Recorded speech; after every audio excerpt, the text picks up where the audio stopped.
Hi guys, andito naman tayo kay ng Reyes Haircutters. Ayan si Madam.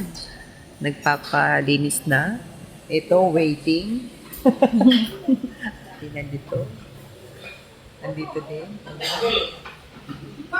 Tayo ay magpapaputs pa. Manicure, pedicure. Sa aking suking Reyes Haircutters. Yan, ang aming combo food spa manicure pedicure sponsored by Madam. Thank you, Madam.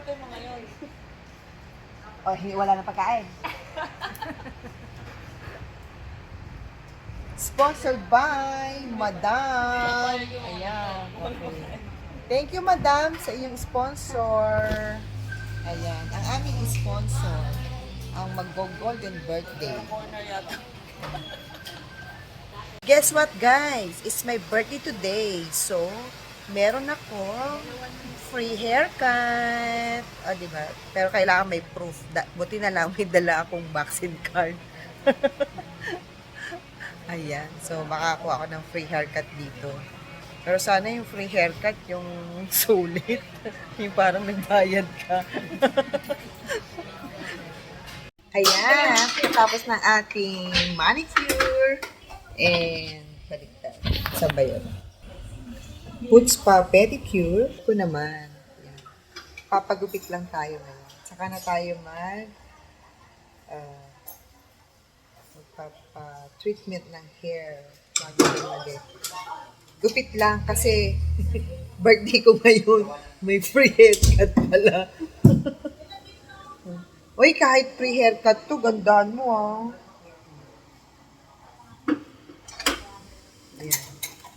Naka-free haircut ako dito. Tapos na.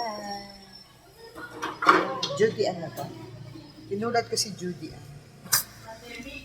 Judy Ann na. Ayan na mga Marites! Ayan, nasa Pilipinas na nga ako. Bagong hairdo. Ayan. I got my free haircut sa Reyes Haircutters. Bakit? Dahil it's my birthday. Meron silang free haircuts sa mga may birthday. So, kailangan ko patunayan na birthday ko ngayon. So, wala akong dalang ID.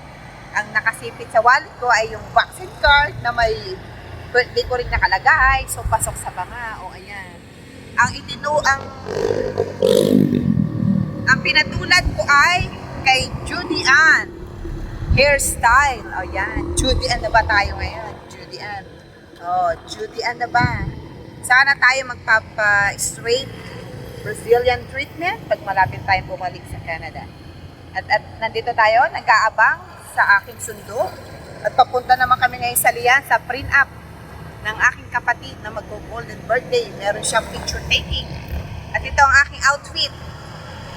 Ayan, ang outfit natin. Bahala na kung anong tsura. Nagpadala ko ng dress. Bahala na kung anong nakuha nilang dress ko.